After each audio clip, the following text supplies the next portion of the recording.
Assalamualaikum warahmatullahi wabarakatuh. Salam sejahtera.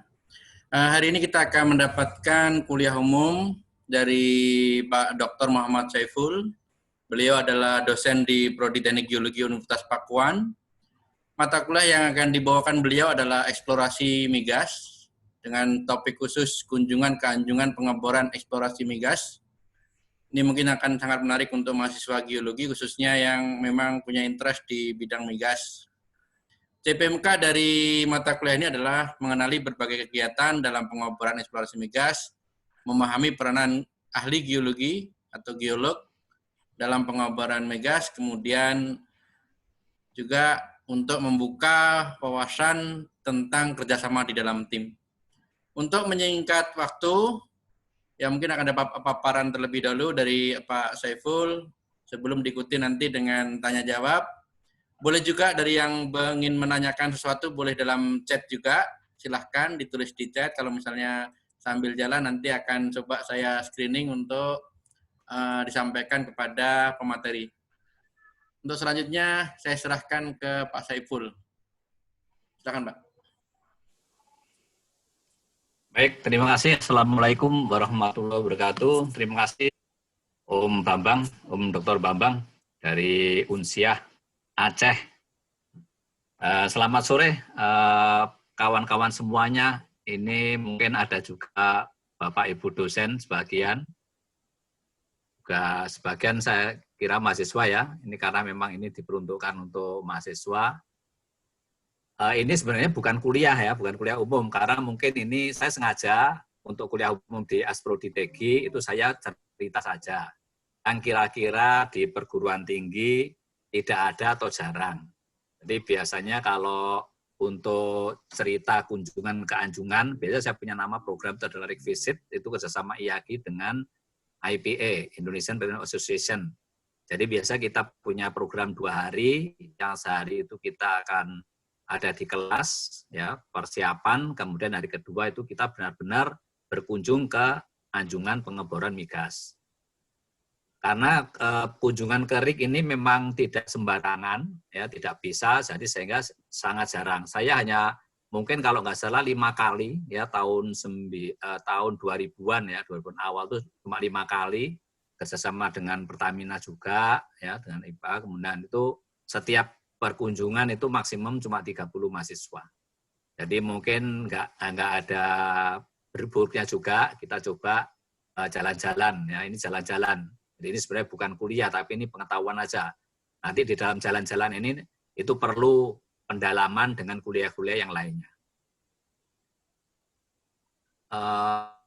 Nanti kalau ada yang kurang jelas, sebenarnya bisa saja untuk diinterupsi. Saya juga sudah saya kirimkan, mungkin Pak Bambang atau Bu Sri nanti itu dari bisa di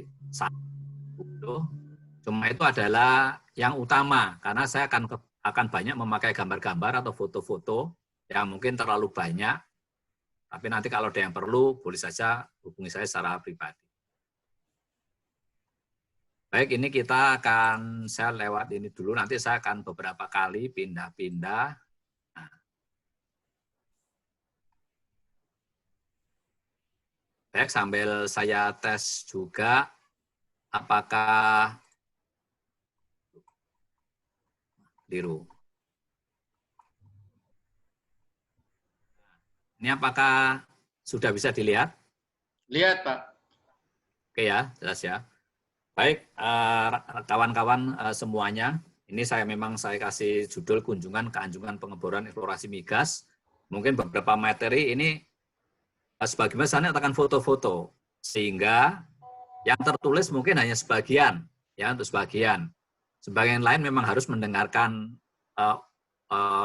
cerita saya, celotehan saya harus didengarkan karena sebagian tidak dituliskan ya atau dalam apa ini. Nah, ini sudah disebutkan tadi, jadi saya harapkan setelah mendengarkan dongeng ini maka kawan-kawan akan bisa mengenali pengeboran eksplorasi migas. Nanti sehubungan dengan profesi kita sebagai ahli geologi, nah apakah di situ nanti ada apakah kita ada pengeboran sendiri, nanti ada juga wind well logging, ya logging untuk elektrik, kemudian ada juga bagaimana menangani lumpur pengeboran ya atau mat nanti itu dan kemudian berikutnya tentu saja memahami peranan ahli geologi dalam pengelolaan migas. Ya, karena ternyata nanti secara umum dalam eksplorasi migas pengeborannya itu kita biasanya pada umumnya itu ada 3 ahli geologi dengan profesi yang berbeda-beda.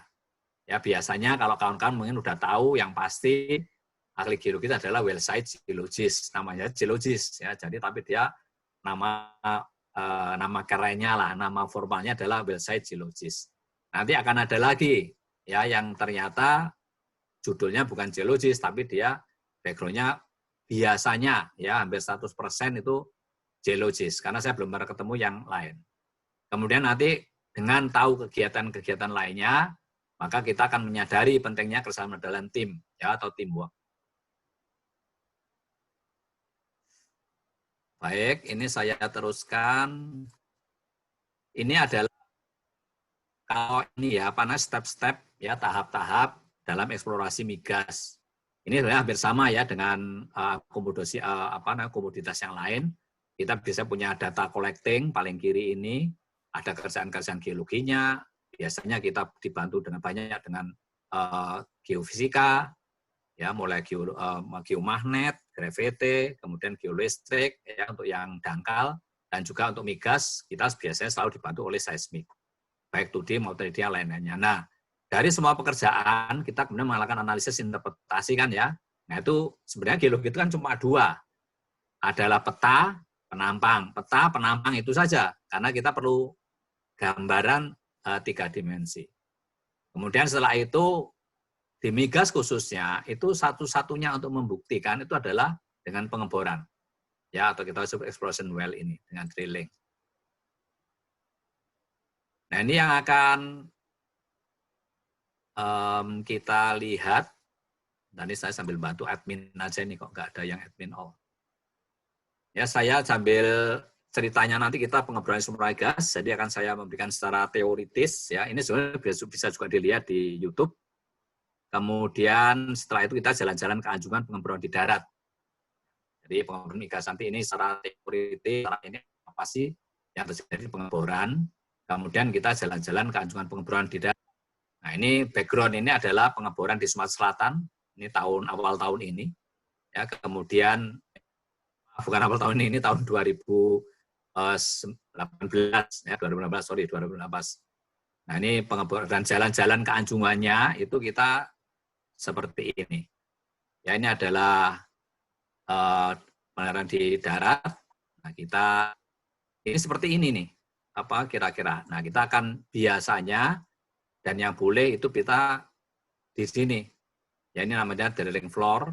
Nanti termasuk di situ ada namanya doghouse. Ya ini rumah anjing, istilahnya doghouse ini sebenarnya binatang semua di dalam anjungan ini. Nah, kemudian kita juga akan melihat yang di sini ini adalah kita sebut mud logging unit. Ya ini apa nanti itu kita lebih detail. Kemudian setelah itu kita juga akan berkunjung ke mud tanks. Mud tank ini adalah wilayah kawasannya yang namanya insinyur lumpur atau mud engineer. Kemudian di sini ada unit kita sebut wireline logging unit. Ya, ini untuk apa? Untuk melakukan wireline well logging atau electric logging. Kemudian kita juga biasanya ke sini, company man office. Ya, company man office. Nah, kemudian kita ini saya sebut ya karena kadang namanya nggak ada, tapi yang di depan ya kalau saya ada front office, makin adalah front rig. Ya, front rig kalau ini rig ini saya anggap ini banyak. Karena di sini nanti bagaimana orang-orang menaikkan ya baik pipa pengeboran ataupun casing atau selubung pengeboran, semua barang lewat sini. Nah, kemudian nanti juga ada yang ini yang besar yang adalah mud pool. Ya atau apa ini kolam lumpur. Nah ini yang utama yang biasanya kalau kita sebagai geologis paling enggak kita harus tahu bagian-bagian atau sarana atau fasilitas ini. Yang lainnya masih banyak, ya. Misalkan di sini nanti ada orang yang listrik, ya, untuk ngurus listrik, ya. Ada pompa juga supaya ini jalan terus 24 jam, ya. Kemudian nanti di sini ada HSE dan sebagainya. Dan yang itu untuk sementara ini kalau kita tidak terlalu perlu, ya. Tapi yang lain-lain ini yang saya sebutkan ini semuanya perlu. Dan biasanya kalau kita berkunjung ke RIK, ya, kalau kita berkunjung para mahasiswa itu kalau 30 orang, nanti itu kita dibagi 5, jadi masing-masing 6 orang. Nanti ada yang di company office, ada di Warren Log gitu. Misalkan 2 jam 2 jam. Nah, nanti dalam 12 jam itu nanti 2 jam pindah lagi begitu. Sehingga semuanya sempat merasakan di semua sarana ini. Nah, ini sebelum ini kita mulai dengan pengeboran, tapi untuk membedakan apa sih pengeboran, apa bedanya, atau apa spesialnya pengeboran di migas. Nah, ini kita lihat di sini nih. Ya, ini pengeboran eksplorasi emas, ini saya dapatkan dari teman Oktavip. Ya, teman saya, dia aktif di mineral. Nah, ini pengeborannya seperti ini. Ya, bisa kita lihat ya, ini ada orang-orangnya, ini pengeboran, ini paling tenda supaya nggak kehujanan, nggak kepanasan, tapi ini di tengah hutan juga. Ya, ini kira-kira tanyakan kemarin, nggak ada ini seperempatnya lapangan bola. Ya, kecil daerah yang diperlukan. Dan ininya 200 horsepower, ya, kekuatan dari pengeboran. Karena ini untuk di batuan ini ya, di batuan beku, karena akan menembus surat kuarsa, dan ini ada contoh-contoh core-nya, ya, atau ini inti batuan itu diambil, ada urat-urat kuarsanya, jadi memang, tapi dengan 200 HP horsepower itu sudah cukup kuat. Kemudian yang lainnya ada juga pengeboran eksplorasi batu bara. Ya, ini juga di dalam hutan. Ya, ini horsepower-nya lebih kecil ya, karena biasanya batu bara itu di batuan sedimen juga, batu pasir, batu lempung, ya, serpe. Ya, itu cukup dengan 40 horsepower, ini udah cukup. Ini dari teman saya nih, Yani Arif. Ya. Dan ini ada core-nya, juga ngambil core. Nah, gambar yang di kiri ini juga dilakukan, ini logging kebetulan. Ya, logging biasanya di Indonesia hanya dilakukan gambar dan densitas, karena untuk mencari batu bara saja. Sederhana. Ya, kemudian yang ketiga, ini juga batu bara juga, ya, cuma ini di PTBA, di Sumatera Selatan. Ini horsepower-nya sekitar 100 ya, 100 lebih. Ya, tapi lihat ini juga tidak terlebar. Ya, ini juga sebenarnya di dalam hutan ya. Dalam hutan eksplorasi pengembangan dari PTBA. Ya, 11 ini dari kawan saya Zulfarli. Nah, cuma perhatikan bahwa semuanya itu adalah jadi kedalamannya kalau untuk batu bara yang kalau nanti untuk eksplorasi untuk eksploitasi biasanya kurang dari 100 meter. Kalau ini kekuatannya bisa sampai 150 meter rata-rata. Ya, nah ini biasa terbuka. Anda bisa lihat di sini langsung keluar air, gampang saja dikasih gali aja kayak parit begitu. Nah, masuk di ini matpul juga ini. Ya, ini juga lumpur dan air masuk di sini. Nanti airnya ke sini. Sistemnya hampir sama. Cuma di sini yang baik di mineral, batu bara itu semua sistemnya yang kita sebut dengan sistem terbuka. Ya, sistem terbuka itu artinya tidak semuanya bisa kelihatan, dipegang tangan juga bisa gitu ya. Jadi di sini ini cuma tadi nggak kelihatan ya. Nah, ini seperti ini keluar dari sini, ini orang ini bisa pegang tangan, bisa ngecek batu baranya ada enggak, atau batu lempung atau batu pasir itu bisa langsung dicek dengan tangan. Nah, sedangkan kalau di pengeboran migas seperti ini, ya anggarannya cukup besar, dan ini juga mirip nanti dengan kawan-kawan yang mungkin juga tertarik untuk bekerja untuk di panas bumi. Ya, panas bumi itu ringnya biasanya cukup. Dan ini biasanya paling tidak itu rata-rata paling tidak ya di 750 horsepower. Ya, karena kita ngebor itu sampai beberapa kilometer. Ya, ini adalah gambaran dari RIK Anjungan yang akan kita kunjungi. Nah, ini agak teoris dulu. Jadi kalau tadi ya untuk pengeboran mineral, batu bara dan lainnya itu biasanya satu kali aja. Misalnya kita mengebor 100 meter ya udah. Itu drill string atau pipa pengebornya satu aja, satu ukuran. Terus ke dalam ya udah ukuran lubangnya segitu. Ya, sedangkan di dalam migas itu kita tidak bisa. Dan kita nanti sistemnya tertutup. Karena apa? Karena kita punya ya dalam dua hal di bumi ini, tekanan dan temperatur ya. Geologi kan suka kita dengan P dan T. Ya, nanti P dan T tertentu. Kita semakin dalam, semakin panas. Ya, sehingga akhirnya nanti kita tahu kenapa kedalaman tertentu itu baru ada oil yang matang atau gas yang matang. Sementara di dasar itu masih immature, ya belum matang. Nah, kemudian juga demikian dengan tekanan. Tekanan juga sama dengan dengan panas, ya dengan temperatur. Jadi dari permukaan itu ke bawah itu tekanannya semakin besar. Ya, karena tekanan-tekanan inilah, ya karena tekanannya sangat besar. Ya nanti kita macam-macam, biasanya masing-masing komunitas itu membuat satuannya berbeda-beda atau terbiasa berbeda-beda ya. Nah, ini adalah contoh yang namanya kita sebut dengan casing. Jadi sebenarnya ini yang paling luar, ini ada tulisan konduktor, yaitu paling luar. Misalkan berapa? Oh, kita pakai sekian yang lebih dangkal. Nah, itu kita pakai konduktor casing ya, selubung, bentuknya logam. Kemudian setelah itu apa? Masuk lagi casing yang lebih kecil. Nanti ada yang casing lebih kecil lagi ya, ini istilah saja, surface casing, intermediate casing. Nah, kemudian nanti sampai kalau kita dapat migasnya, sampai bisa production casing. Ya, ini selubung aja. Nah, ini kira-kira seperti ini. Nah, sedangkan dalam pengeboran di migas itu tadi itu, jadi casing-casing itu kita sebut dengan seksi-seksi. Ya, seksi dangkal misalkan nanti kita ada berikutnya, kita ngebor itu per seksi. Yang dangkal, lebih dalam, paling dalam. Misalkan gitu. Nah, masing-masing seksi itu ada 4 kegiatan utama. Yaitu ini. Pertama adalah drilling atau pengeboran. Kemudian ada wire and logging. Ya, logging ini saya sebut opsional ya. Karena ini tidak harus.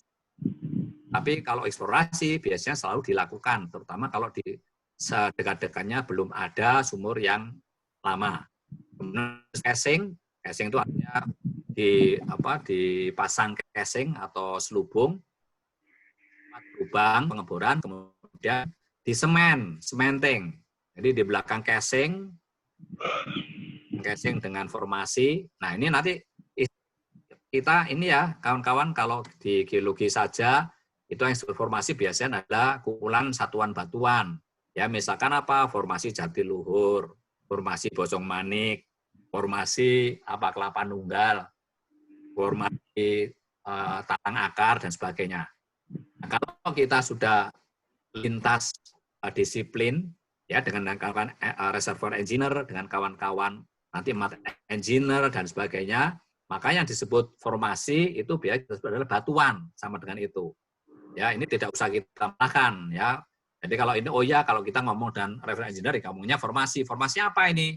Yang dimaksud kalau orang reservoir engineer nanya full formasi, saya akan menjawab, oh Pak itu batu bara Pak. Oh, itu batu lempung, Pak. Itu. Yang karena dimaksud adalah batuan yang dimaksud sebenarnya. Jadi bukan kalau kita jawabnya, apa formasinya talang akar? Nah, dia malah bingung. Formasi. Jadi nanti saya juga akan sering bicara tentang formasi ini. Jadi ini ya, 4 urutannya ya. Ini pasti keluar kalau yang ikut quiz. Ya, ada drilling, wind logging, casing, kemudian cementing. Nah, di dalam pengeboran ini, kalau kita hidup, ya itu diperlukan adalah darah. Nah, yang berperan sebagai darah di dalam pengeboran migas itu adalah lumpur pengeboran atau mat. Ya, atau mat. Sehingga karena sangat pentingnya lumpur ini diurus oleh 1 orang selama 24 jam. Ya, biasanya nanti ada 2 shift-shiftan.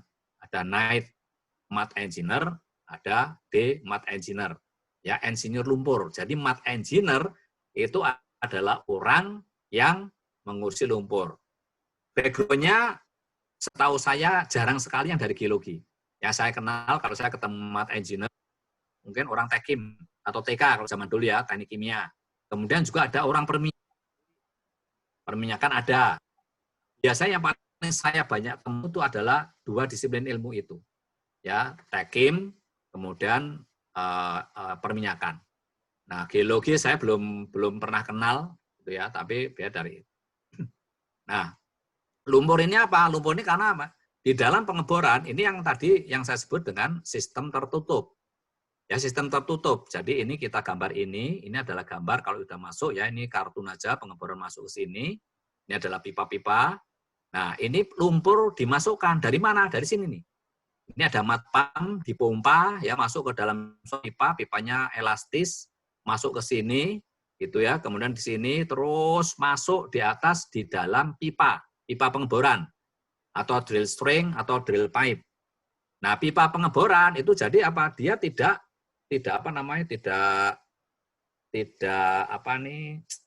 utuh gitu ya, tapi di dalamnya berlubang.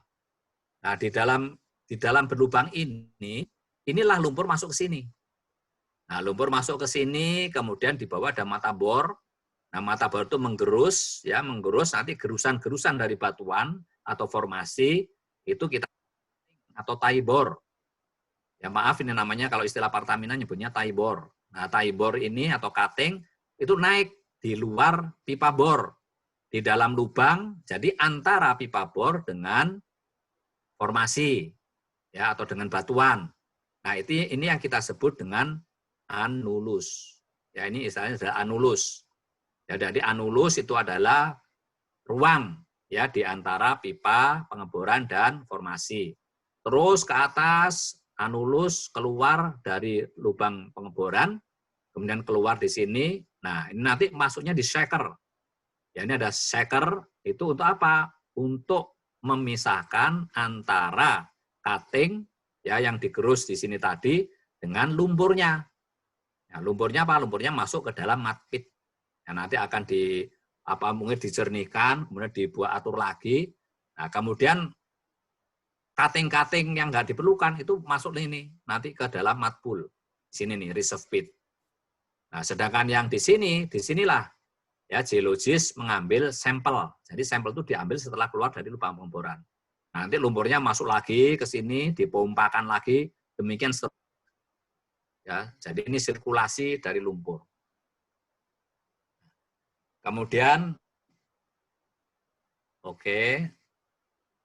Nah, ini sama ya, gambarnya sama, cuma ini tadi sama dengan tadi, ini juga sama. Saya hanya ini aja, supaya nanti bisa untuk referensi saja. Nah, kemudian di sini, ini yang tadi. Ya, jadi misalkan kita, gimana nih, oh kita sekarang mau ngebor nih, ngebor sepanjang berapa? Oh ini kita mau sedalam 7.000 kaki.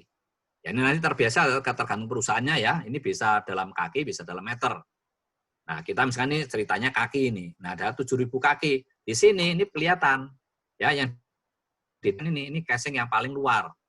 Ya, casing luar itu ditaruh di 1.500 kaki. Jadi ini namanya adalah seksi pertama. Kemudian ini seksi kedua, itu nanti casingnya dipasang sampai 4.000 kaki. Nah, ini berarti ini seksi kedua sini. Disebut dengan sepatu casing shoe. Ya.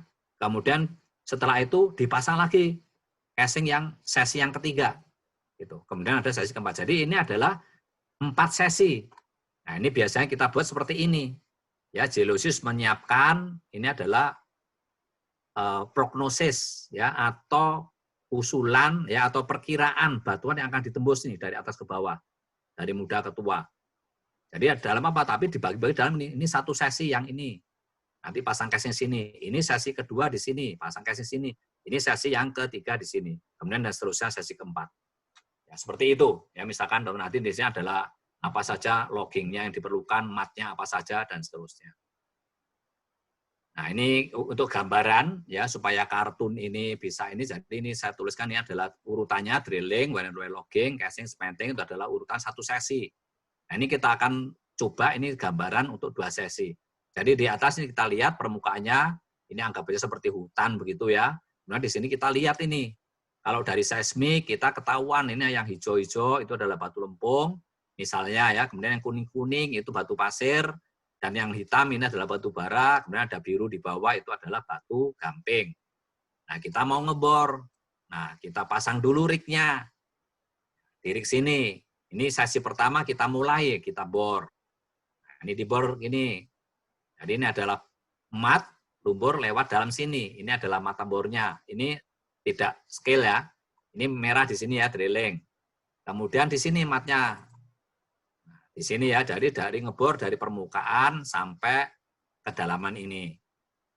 Nah, cuttingnya keluar lewat anulus. Kemudian kita lanjutkan lagi seperti ini. Nah, itu lumpur ke situ, bor lebih dalam. Nah, nanti kita matnya disesuaikan.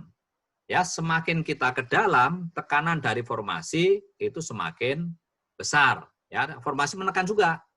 Ya, kita tekanan dari bawah lah, kita anggap saja gitu ya. Kalau agak sulit memahami tekanan dari formasi, karena kita semakin ke dalam, semakin tekanan semakin besar, maka semakin ke dalam ini tekanan semakin besar. Nah, supaya kita tidak tertendang, lumpurnya kita tingkatkan. Ya, nanti biasanya kalau di ini mat engineer atau driller itu biasanya yang dipakai di sini adalah PPG satuannya pound per gallon. Ya, pound per gallon biasanya awal-awalnya 8,3 gitu ya PPG. Nanti mungkin naik ke sini jadi 9, jadi 10 dan seterusnya. Ini nanti bisa dikonversi ya, nanti reservoir engineer itu biasanya dia sukanya nanti dengan PSI. Ya, atau beberapa tergantung ya, di Inggris mungkin orang lebih suka pakai SG, specific gravity. Ya, nanti itu ada konversinya. Nah, kemudian setelah itu ini ya, jadi lumpur lewat sini matnya, kemudian dengan cutting dia naik lagi ke anulus. Selesai, pipa diangkat semuanya. Nah, kita yang tahap kedua, pilihan, tapi kita lakukan. Nah, itu dilakukanlah yang namanya wireline well logging atau electric well logging. Ya, dari bawah ke atas. Setelah selesai, nah ini dalam posisi open hole ya. Kita sebut open hole. Nah, kemudian setelah kita pasang casing, ya, lihat perhatikan, kita akan masukkan saja nih groove. Nah, itu. Yaitu contoh dimasukkan casing atau pipa selubung. Ya, supaya apa? Supaya menjaga formasi atau batuan itu tidak runtuh. Ya, karena kedalaman tertentu itu kita lihat, wah, kalau dibuka ini tekanan dari formasi ini kalau tidak dikasih casing itu dia akan menutup lubang. Ya, sehingga perlu dipasang casing ini. Ya, supaya apa? Supaya aman. Nah, kalau udah dipasang casing, kemudian kita buatlah, ya, kita sebut di sini case hole. Ya, artinya lubang sudah dipasang casing. Nah, kemudian setelah itu apa? Akan kita ya, supaya tidak ada yang mungkin gas-gas atau ini atau oil juga bisa lari-lari di luar ini, di luar casing, di formasi. Nah, ini harus kita mampatkan juga. Kita apa? Kita kasih dengan semen. Kita pipa masukkan. Nah, ini semen yang warna abu-abu. Ini ya. Jadi ini kalau sudah sampai cementing ini, jadi udah drilling, tadi udah ada logging, ada casing, cementing, itu cukup sudah selesai satu sesi. Ya, satu sesi atau satu seksi. Ya, hampir sama nih, kadang orang session, kadang orang sebutnya section, itu sama saja. Ya. Jadi kita satu sesi ini selesai. Dan ini apa? Ini tertutup aman lubangnya. Karena apa? Nggak mungkin dari luar ada tekanan ke dalam lubang. Nah, ini kemudian apa? Kita siap ya untuk melihat ke sesi berikutnya. Ya, dalam keadaan case hole, kita akan bor lagi dulu. Bagaimana bagian bawah nih, semen di dasar lubang. Itu kita bor. Nah, kita bor terbuka sedikit. Cukup ya, mungkin cuma 5 meter atau mungkin 15, 20 feet, udah lebih dari cukup. Ya, kemudian kita apa? Kita ukur dulu. Ya, kita ukur, kita lakukan yang namanya leak of test. Leak of test itu untuk melihat apakah ada yang bocor atau tidak. Nah, ini ya, dari ini kita ukur leak of test ini untuk mengetahui sebenarnya besar formasinya berapa ini. Untuk apa? Untuk menyeimbangkan ya, atau untuk menyesuaikan atau untuk meningkatkan mat lumpur yang kita pakai sekarang itu seberapa besar. Supaya apa? Supaya tidak terjadi kesalahan. Ya, jadi lumpur itu ya ini gunanya banyak, ya lumpur gunanya banyak. Salah satunya adalah untuk pemberat, sebagai pemberat supaya bisa menekan tekanan dari formasi. Ya, jadi misalkan Kalau lumpur kita kurang ini misalkan formasi ini kita dapatkan leak of test besarnya adalah 12 ppj. Nah, kalau lumpurnya kita hanya 10 ppj, ya selisih 2 ppj sangat besar ya itu. Nah, itu kita didesak itu. Jadi lumpur ini akan diangkat, didorong ke atas oleh formasi sebesar 12 ppj, 10 ppj ini, dan kalau tidak terkontrol, maka akan terjadi yang namanya blowout. Ya, blowout.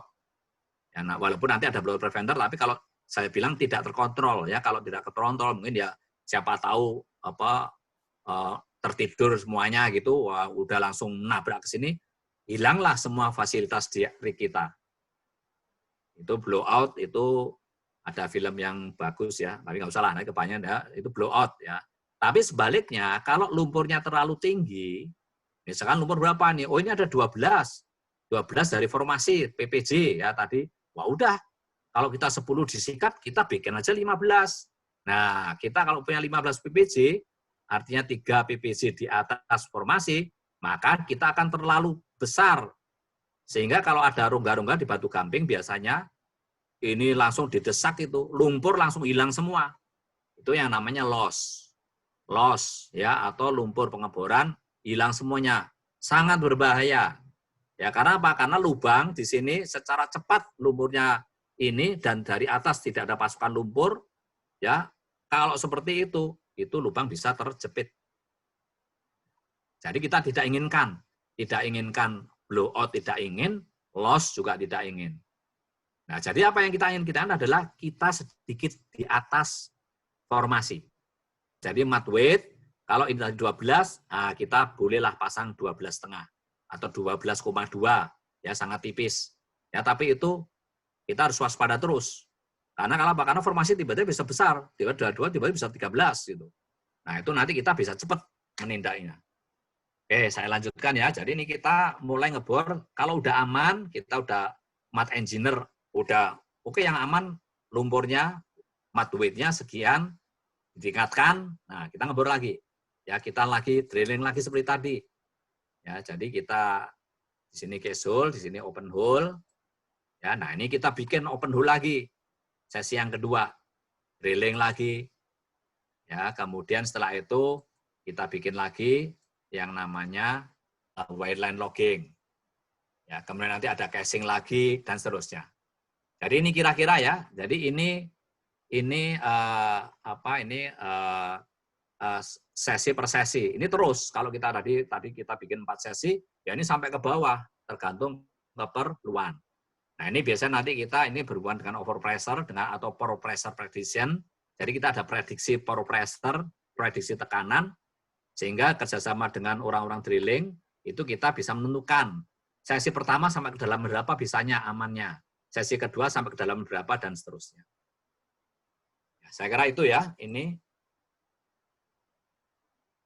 Ini kita ke sini drilling floor, ya. Jadi ini drilling floor ada di sini. Ini kita ada dokos di situ. Nah, ini adalah drilling floor-nya di sini. Ya, ini nanti kita sebut dengan front rig. Ini ada drilling floor di sini atau dekatnya sini nih. Ini. Nah, ini kebetulan sumur yang baru saya ikuti beberapa bulan lalu. Ini adalah doghouse.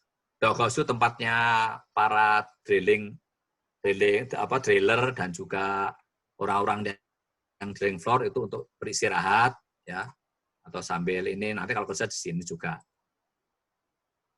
Nah, ini drilling floor ini juga dipakai untuk nol ya, untuk untuk jadi pengeboran berapa dalamnya itu semuanya dihitung nolnya bukan dari ini ya, bukan dari ground level, juga bukan dari permukaan laut kalau di lepas pantai, tapi dari drilling floor. Jadi drilling floor itu adalah acuan referensi untuk kedalaman. Nolnya ada di situ. Ya, ini gambarnya drilling floor. Ya, ini juga. Nah, ini yang kemarin saya ini kan, ini drilling floor seperti ini. Ya, ini adalah pipa-pipanya, naikkan. Nah, ini saya akan tutup dulu. Saya akan ganti ke modul ke food foto. Sebentar. Mana? Oke, kita lihat dulu.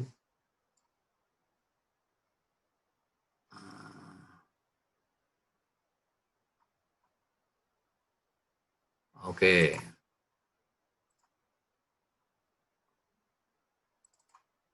Ini ya, ini saya akan cepat saja karena fotonya. Coba cek ada, apakah sudah bisa melihat foto ini? Pak Bambang bisa melihat fotonya? Bisa, bisa. Saya, oke. Ya ini fotonya sangat banyak ya. Ini adalah, sebentar nih kok. Sebentar, ini drilling floor, ya. Ini gambar-gambarnya. Ya ini, kalau sekarang cukup enak. Kemarin saya lihat di drilling floor itu, sopirnya, kabarnya itu punya ruangan khusus, sehingga ini ber-AC. Jadi kalau lebih banyak, dia 12 jam kayak kuat gitu ya. Karena apa, di dalam sini ber-AC. Ya, kalau zaman-zaman dulu, kalau di rig darat, biasanya nyopirnya dia ada di luar aja. Jadi kadang juga kehujanan, jadi pakai jas hujan. Kalau ini aman ini. Ya, tidak kepanasan, Pak Ipul, tidak. Ya, kecil kok, belum dibesarkan ya? apanya? Masih kelihatan Explorer, Pak Ipul. Ah, Explorer. iya, kecil-kecil yang apa tuh, yang ukuran kecil-kecil tuh. Oh, sebentar ini saya udah ini sih udah fotonya kok. Mungkin screen yang satunya, Pak Ipul. Sebentar mungkin ya. Bawa ke screen yang satunya. Di share screen kan, ke share screen yang itu, yang Iya. besar. Drilling floor. Oh, mungkin screen aja deh. Nah, screen-nya aja. Nah, bagaimana sekarang? Bisa, oke, Pak. oke. Ya. Oke, ya ini. Ya inilah, ini gambar-gambar aja. Namanya ketika jalan-jalan ini, kalau kita udah di atas drilling floor ya, kalau kita ngelihat ke atas, ini di sini. Itu di atas ini namanya monkey board. Ya, papannya monyet ini. Monyet itu yang bantu. Ya, jadi drilling pipa ini kalau pertama dia dari bawah, dari front rig, itu ke atas, kemudian kita masukkan ke lubangan ya. Nah, nanti setelah selesai, waktu tadi kan kita ada sesi-sesi sebelum kita wind logging, itu pipa kita angkat. Nah, kita angkat itu tidak diprotolin satu-satu, tidak dikembalikan bawah lagi, tapi dia ditaruh di pinggir. Ya, di pinggir tiga-tiga, ya, tiga pipa sampai ke atas. Nah, di atas itu yang bantu adalah si monyet. Ya, monkey board. Ada orang juga ya. Nanti dia naik ke sana, di bawahnya orang yang di darat. Nah, seperti ini. Ini tadi ya, pipanya masuk ke sini. Nah, ini kalau kita ngelihat dari sini, ini adalah nanti ya, kita akan cerita ini adalah company office, company man office, ya, kantornya company man. Orang paling tinggi pangkatnya di pengeboran. Nah, ini adalah yang monkey board-nya tadi, ini monyetnya. Ini pas kebetulan waktu dia mau naik, mau Pak bantu ngatur pipa. Nah, dia di atas tangga sini nih. Ya, di belakangnya ini adalah tempatnya driller. Nah, ini kalau ini lihat, ya ini adalah drilling floor-nya yang di tengah-tengah. Nah, ini pipa-pipanya, ya udah mulai ada sedikit. Nah, ini pipa bor, ini ya saya akan cepat saja. Nah, ini drillernya, ya dari dalam itu. Nah, ini tadi yang monkey board mau ke atas. Ya ini nggak saya urutkan ya, karena saya ngambil foto nggak berdasarkan pas sambil jalan-jalan. Ini monyetnya sedang naik, ya keamanan tetap. Nah, ini dari pipa dari atas, drive. Nah ini kalau kita masuk ke dalam ruangannya sopir ya, ini sebenarnya sopir nanti kan ada kecepatannya, ya untuk seberapa dalam gitu ngatur-ngatur. Nah ini kalau kita lihat dari atas saja, ini ya kalau ke bawah ini. Nah inilah lubangnya kalau kita lihat di drilling floor. Ya ini biasanya kita apa nambah pipa atau nanti melepas pipa untuk menaikkan. Nah itu seperti ini. Nah inilah yang juga koordinat. Ya jadi kalau kita punya data sumur apa misalkan sumur Bungung Jempa 1 misalkan, nah itu nanti koordinatnya nah diambil di sini nih, lupas lubang pengeboran. Ini ya ini alatnya besar-besar, ini kayak tang ini sebenarnya. Jadi semuanya di besar-besar ini harus hati-hati. Ya, saya kira sekarang sudah semakin bagus ya. Kalau zaman dulu kadang-kadang ada kecelakaan ya, kadang-kadang ini kalau tang ini nanti diikat ya. Ini kalau kena ini lihat orangnya. Ya ini memang agak jauh ya, tapi ini kira-kira sama orangnya besar tangnya. Jadi kalau ini agak orang kesenggol tang itu ada zaman dulu sih ada kasus yang meninggal ya. Jadi kenapa kita harus hati-hati? Ya, ini foto-foto. Ya, ini lihat ini kalau si trailernya lihat langsung di ininya dia yang ngatur. Karena nanti yang ngangkat-ngangkat ini, oh perlu bantuan ini di atasnya. Nah ini tetap ini sedang ngebor. Ini di atasnya nanti tank matengnya. Ini beberapa saya lewat yang ini. Nah ini ya ini bergaya aja ini bahasa geologis yang kita pakai waktu itu. Ya ada di dalam doghouse. Ya, ini dalam doghouse-nya seperti ini, sedang istirahat ya. Ya, karena gantian kalau lagi drilling, ini yang kerja cuma driller aja di sini tadi. Ya, sedangkan orang-orang ini harus di doghouse. Hanya mungkin 1-2 yang gantian melihat. Secara mata ini juga nanti dilihat di mat logging unit. Ya, ini saya teruskan dulu. Ini kira-kira lah, ini gambaran aja ya. Jadi ini tidak semua membolehkan ya. Kadang-kadang kalau dan beberapa ini PMO ini aja, ini cerita-cerita ini aja. Sekarang mungkin sebenarnya sebagian enggak katanya. Tapi kalau zaman dulu itu kalau Pertamina, ini mohon maaf nanti kalau ada yang terkait dengan Pertamina, kalau zaman dulu kawan-kawan Pertamina di Kalimantan itu yang menaik ke drilling floor itu hanya boleh cowok, ya cewek nggak boleh. Jadi karena kalau cewek nanti ke drilling floor itu bawa sial. Ya tempat saya udah ketemu beberapa teman Pertamina yang suka kerik, itu sebagian udah nggak apa-apa. Tapi ini hanya tahayul aja ya, tahayul. Ya ada minyak atau enggaknya itu kan nanti Tuhan yang ini ya. Nah, ini beberapa ya. Nah, ini dilepas ini ya. Ini mau nambah pipa. Jadi dilepas dulu seperti ini. Nah, kemudian nanti pipanya ini diangkat dulu, nanti pipa diangkat dari bawah, kemudian dan seterusnya. Ini yang saya bilang tadi tang-tangnya. Ya ini saya agak banyak, mungkin nanti akan saya stop kalau terlalu banyak. Nambah ini pipanya ditambah. Ya, nah ini disambung lagi. Nah, nanti kalau udah ngebor, udah ditinggal. Sampai ini terus ke bawah, nanti perlu lagi ditambah pipanya. Nah, seperti inilah gambarannya ya. Kalau kita berkunjung beberapa memang mungkin nggak apa-apa, seneng-seneng aja melihat seperti ini ya. Cuma kalau di situ tuh gerah itu ya, panas kalau pas panas beneran. Ini yang saya di pintu doghouse.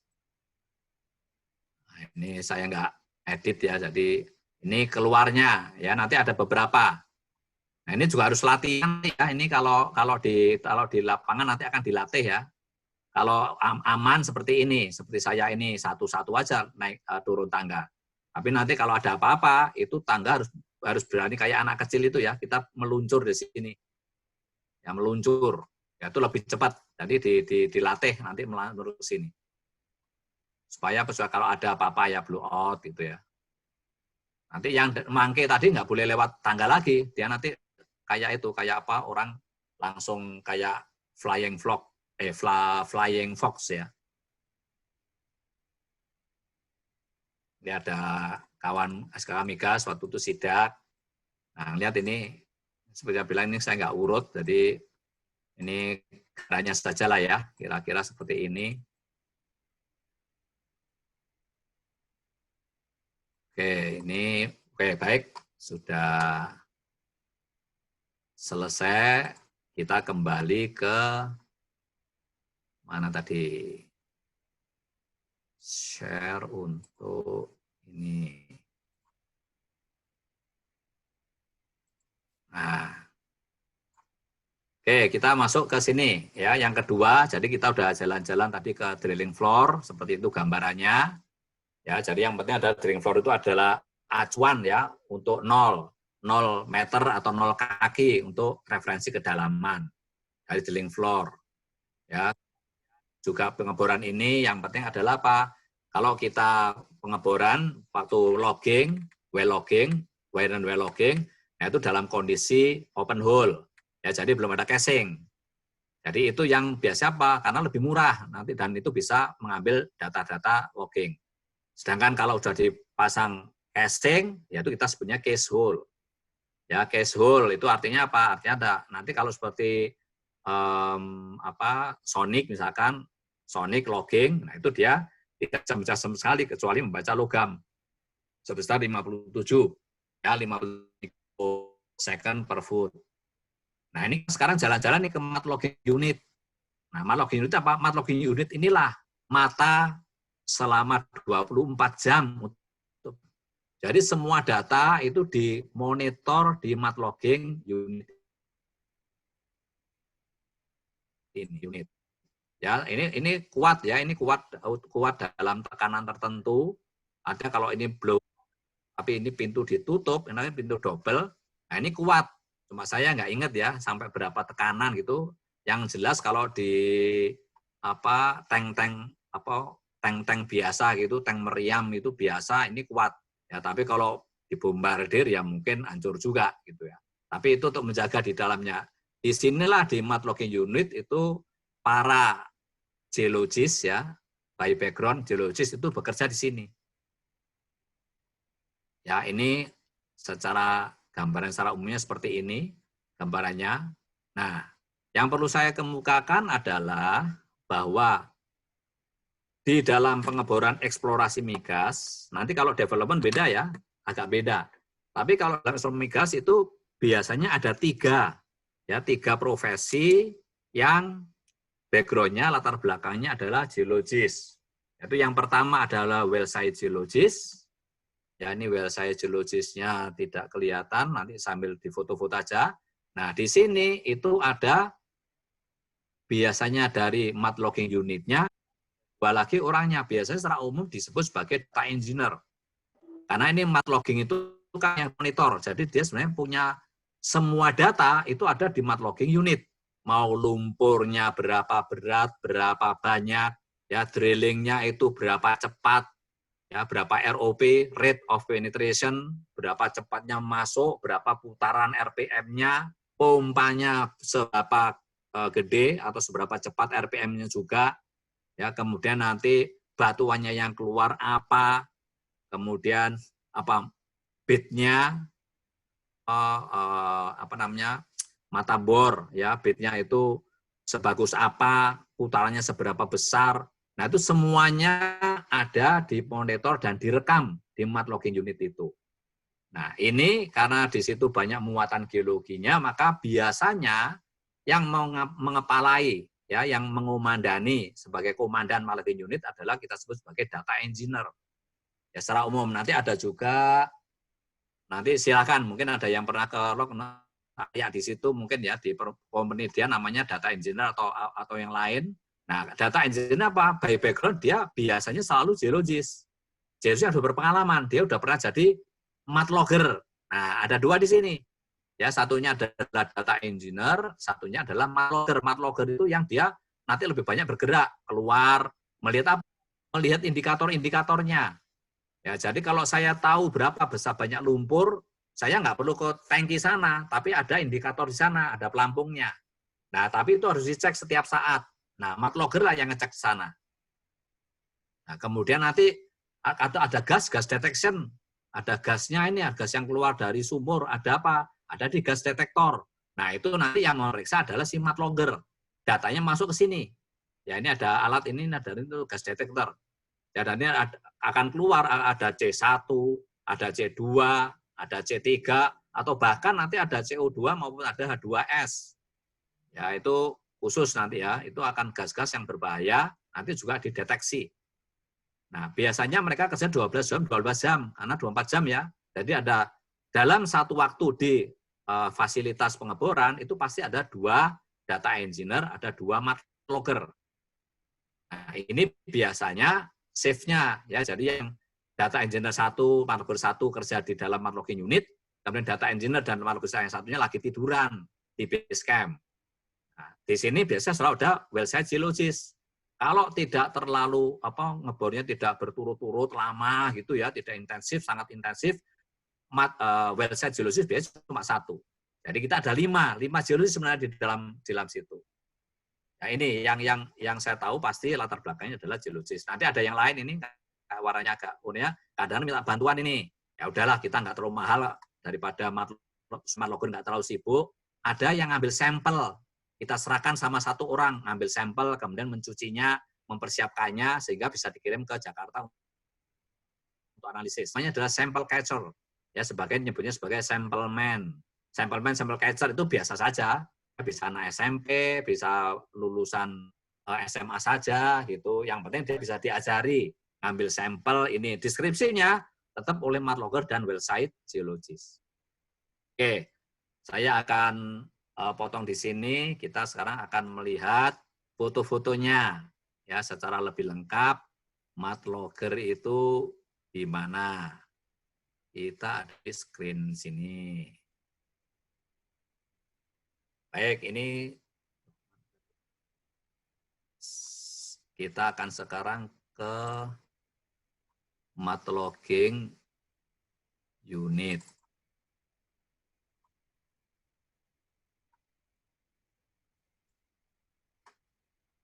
Pak Bambang mau diperiksa, Pak Bambang? Kelihatan fotonya? Foto tengah malam ya? Ini hari ini. Kelihatan. Cakep. Nah, ini ya, ini agak gelap, ini karena malam. Ya, ini Mart Logging Unit pada waktu malam.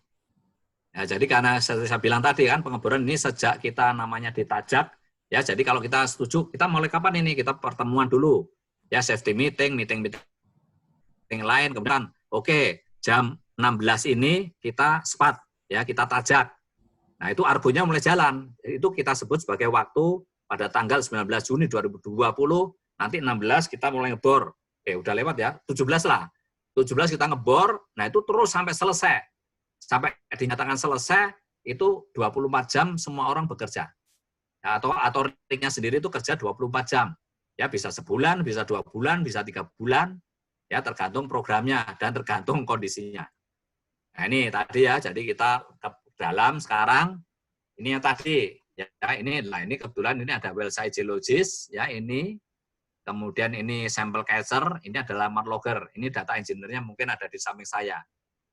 Ya saya ambil fotonya, nah ini, ya ini adalah Mart Logger, kemudian ini adalah data engineer yang gondrong ini, orang Jogja ini, kemudian ini well site geologist kita gunakan, ini kalau ada yang kenal ini adalah Om Adit, ya ini bagus, ini dulunya pernah kerja di Exxon Mobil, ya kemudian sudah mungkin 10 tahun lebih nih, dia malah lebih senang di ini sebagai independent well site geologist. Nah ini well site geologist zaman dulu, ya kawakan. Ini ya, ini alat-alatnya semua ada di sini, ya data-datanya ini. Nah ini monitor, ya ini adalah monitor yang disiapkan oleh Mart Logging Unit, dan Mart Logging Unit itu dikasih di company-nya juga punya, nanti kemudian Mart Engineer punya, semuanya punya. Ya, tapi semua data yang ngatur itu ada di Mart Logging Unit. Digambarin lagi. Oke ya, jadi kalau dari luar tadi, ini ya, ini Mart Logging Unitnya. Ini tadi, ini yang merah ini adalah gas detector. Ya, merah ini, kelihatan merah di atas. Ini bukan di atas ya, tapi ini sebenarnya ada di depannya. Ya, ini, nah ini.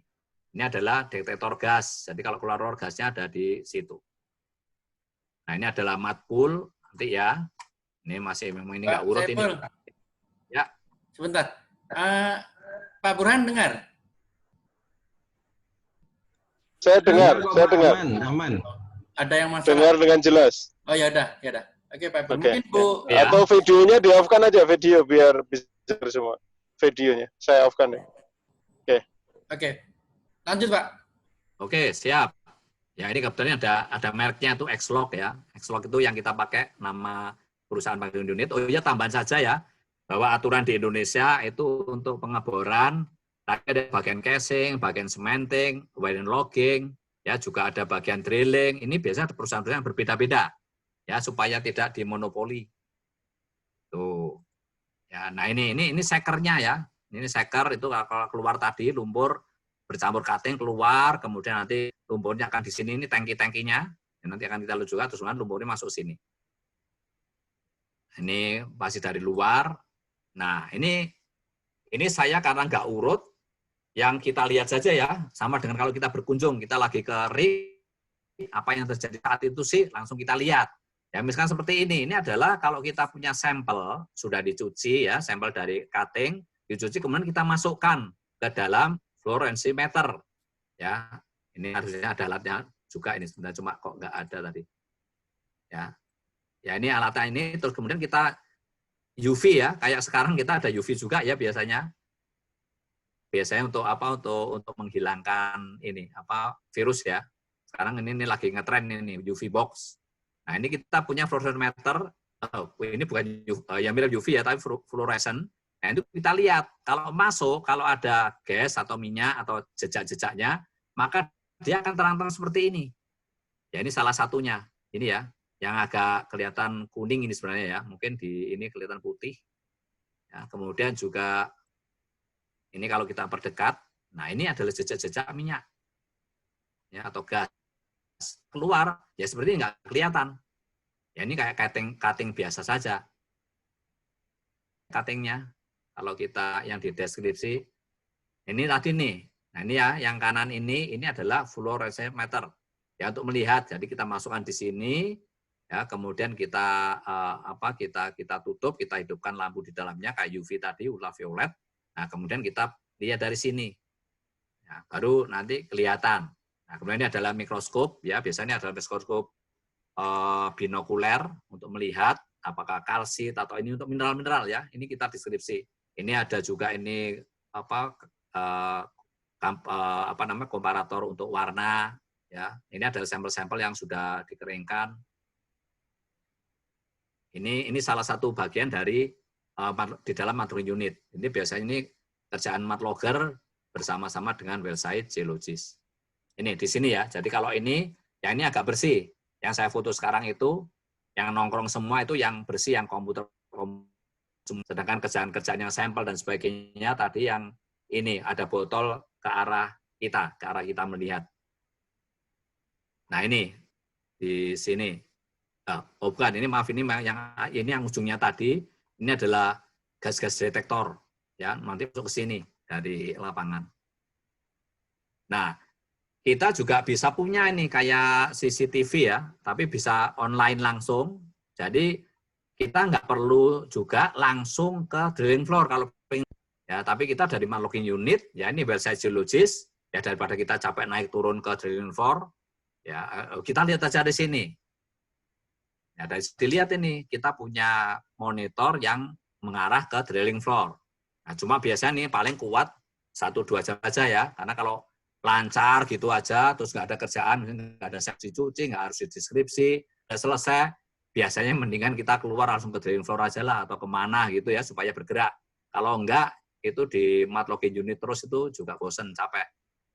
Ya, ini kalau ada masalah ya, kadang-kadang nanti cutting kan tadi kecil-kecil ya, ini adalah ini komparator panjang ya sebenarnya, ini setiap 1 inci.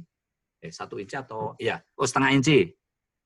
Ya ini ada besarnya. Jadi nanti kadang-kadang paling gampang itu kita ini taruh di atasnya.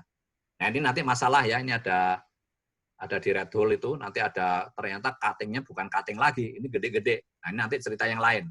Ya ini cerita tentang overpressure, ya cerita tentang nanti mengarah ke blowout segala. Ya saya nggak akan cerita sekarang. Ya tapi ini kira-kira seperti itulah dari lubang-lubang.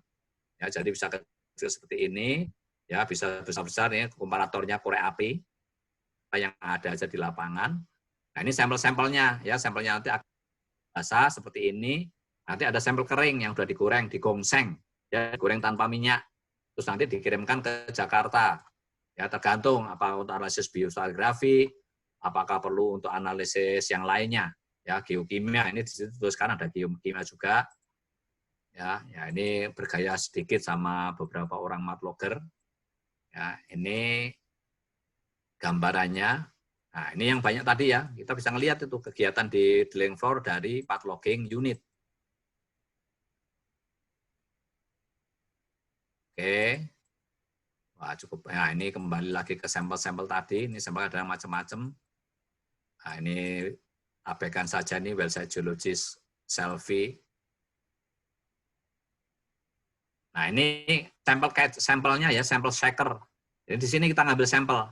Jadi dari sana, di kanan itu ada dari lubang pengeboran, nanti masuk ke sini, ya seret, masuk sini ada gas detektor, ini yang merah ini gas detektor, gasnya keluar di mud out, nanti itu keluar bisa deteksi, kemudian cutting di sini, nah ini karena berat, ya gravitasi saja, nanti cairan-cairan masuk, ya tersaring di bawah sini. Sedangkan yang sini itu adalah cutting-nya. Nah, cutting kalau mau sampel ada di sini. Nah, ini contohnya sebenarnya ada beberapa film ya, tapi terlalu lama nanti. Jadi kita lihat begini saja.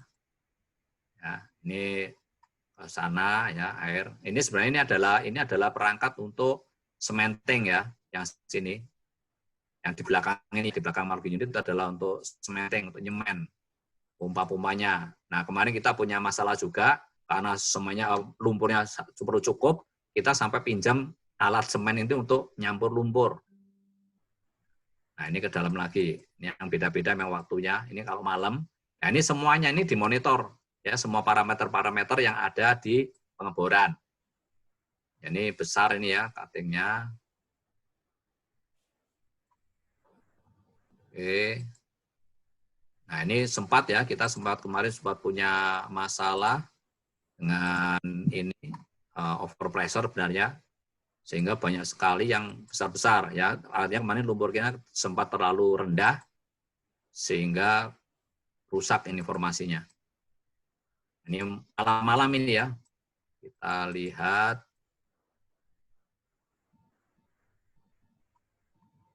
Nah, ini yang enak. Ya, ini selingan sebentar ya. Yang saya suka di Sumatera Selatan, Musi Banyuasin dan sekitarnya itu ada namanya durian daun. Ya, durinya tidak keras. Ya, itu bisa di ini aja. Tapi enaknya minta ampun. Oke. Jadi kadang kita makan durian di situ. Waduh, masih oke. Ini terus. Ya, ini pas Bapak SKK Migas. Ya, itu kalau ada yang kenal tuh Pak Dudung panggilannya, itu sedang memeriksa, ya, memeriksa ke sana. Nah, ini kita beberapa perhatikan juga, ini kita ada meja juga ya untuk kalau untuk mau sampel di situ dianalisis. Ya, ini beberapa ya, ini ada yang tahu ini kenapa di merah-merah. Ya, ini untuk melihat ya apakah dia mengandung kalsit atau tidak, itu bisa. Atau untuk melihat apakah dia ada pengotor ya semen. Nah, oke. Wah, ini kembali lagi. Oke, ini saya kira terakhir untuk sesi ini. Nanti sekarang kita kembali ke ini lagi. Baik, ini setelah ini selesai, nah ini. Jadi kita tadi udah ke drilling floor, jalan-jalan, kemudian kita jalan-jalan ke mat log unit. Nah, ini kita sekarang ke mateng. Mateng yang dekatnya ini. Nah, matanks atau tangki-tangki lumpur, ini yang tanggung jawabnya ini mat engineer. Yang mengurus lumpur pengeboran, itu namanya mat engineer ini. Kalau kita lihat ya, ini kebetulan pas agak rapi, agak bersih, itu di sini. Jadi di bawah ini ada ram-ramnya, itu adalah tangki. Ini semua adalah tangki-tangki untuk lumpur pengeboran. Nah, lumpur pengeboran itu adalah campuran, ya campuran seperti kopi. Ya kalau saya di Bogor itu ada namanya liong bulan. Nah, kopi liong lah saya nyebutnya. Liong bulan itu ini kalau dibiarkan, karena apa? Liong itu bukan sama dengan Nescafe ya. Nescafe itu dia instan dan nggak ada sampahnya, nggak ada padatannya. Nah, di kopi liong bulan itu kalau didiamkan, nanti ini nggak satu warna. Yang atas hanya kelihatan hitam saja, itu akan kelihatan sebagai airnya, ya air kopi. Nah, nanti kopinya sendiri, sampah kopi itu ada di bawah. Karena apa? Karena kalau didiamkan, dia akan terpisah. Jadi konsepnya campuran. Nah, kalau campuran ini, nanti apa? Campuran ini nanti kalau dengan tekanan, maka dia akan bisa masuk. Ya, jadi air dari jadi mat, jadi lumpur, ya ini mungkin nggak tertulis ya, tapi kalau yang nanti kuis ada keluar ya, ini jadi lumpur itu terdiri dari dua, kumulus ada campuran ya, seperti kopi begini ya, bukan larutan, bukan yang lain-lainnya. Dari apa? Dari dua wujud. yaitu dari padatan cairan. Ya, padatan dan cairan. Padatannya kemungkinan bahasa Indonesia adalah barit. Ya, barit itu garam ya, kita sebutnya garam lah. Nanti ada macam-macam ya. Termasuk juga nanti ada bentonit. Ya, bentonit itu salah satu jenis lempung ya. Itu bentonit itu juga dipakai, sering dipakai. Untuk apa? Ya untuk ini, untuk padatannya. Garam ya, terutama garam dan bentonit dan sebagainya. Nanti ada yang juga buatan, yaitu macam-macam. Itu adalah padatannya. Sedangkan cairannya itu bisa juga nanti dari air bisa, ya dari solar bisa, ya dari oil, ya dari minyak juga bisa. Nah, sehingga di dalam dunia lumpur pengeboran atau mat itu kita kenal ada awalnya dua, yaitu ada oil based mat dan ada water based mat. Ya, oil based mat itu artinya lumpur dasarnya cairannya adalah dari minyak atau solar. Kemudian kalau water based mat, cairannya adalah berasal dari air. Nah, kalau sekarang ada lagi yang disebut sebagai synthetic based mat. Nah, sintetik ini buatan. Ya, ini biasanya nanti orang-orang perminyakan itu bisa membuat, atau orang-orang teknik kimia itu membuat sesuai dengan keperluan. Nah, jadi tiga inilah, synthetic based mat, oil based mat, water based mat yang sekarang ada di pasaran. Nah, gunanya apa misalkan? Misalkan, ya kalau kita akan menggunakan oil based mat kalau kita mengebor plastik yang banyak sekali batu lempung dan lempungnya, mineral lempungnya itu ada yang reaktif, ya gampang bereaksi dengan air. Anda bisa bayangkan kalau batu lempung yang mineral lempungnya reaktif atau gampang bereaksi dengan air, maka dia akan mengembang, swelling. Kalau swelling, dia kan paling rentan, paling lemah apa? Ya dalam lubang. Ya, jadi dia nggak akan mendesak juga ke formasi ke teman-temannya, tapi kan sama-sama ngembang. Jadi dia akan mendesak ke dalam lubang sumur sehingga bisa terjepit. Nah, karena itulah supaya lumpurnya batu lempungnya tidak reaktif, tidak ngembang. Kalau mengebor banyak batu lempung yang reaktif, maka biasanya lebih baik digunakan oil based mat. Nah, contoh seperti itu. Ya, jadi oil based mat digunakan pada waktu diperlukan. Demikian juga water based mat, demikian juga synthetic based mat. Nah, lumpur sendiri itu banyak sekali gunanya. Coba ini kita belum ya, jadi kita balik ke sini. Lumpur itu ada 12 minimal ya. Tapi paling tidak itu ada 3 ya. Tadi udah sebutkan ya. Tadi untuk apa? Yaitu untuk sebagai pemberat ya, melawan tekanan dari formasi. Kemudian dia juga bisa mendinginkan.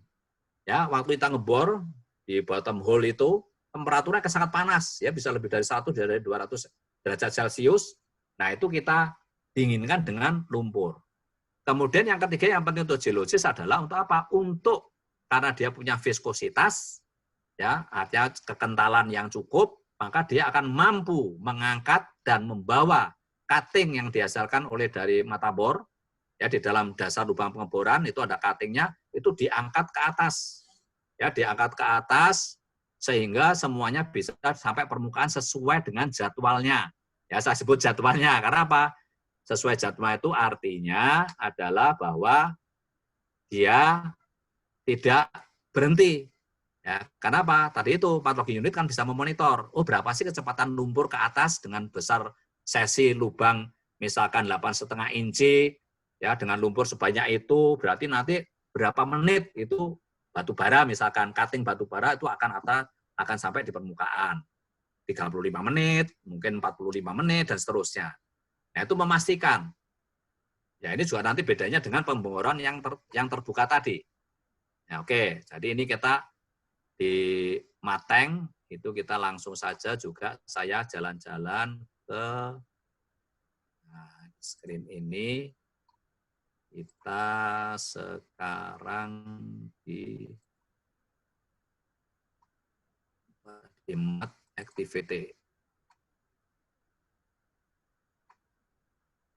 Nah, sekali lagi tolong bantuan Pak Buran atau Pak Bambang, fotonya kelihatan atau belum? Pon ya? Kelihatan, cakep. Ya, betul. Kelihatan. Nah, ini matnya ya, nanti mat poolnya juga sekalian ini adalah mat pool. Ya, kolam atau boleh empang untuk lumpur. Jadi lumpur dan cutting yang nggak dipakai itu dimasukkan ke sini.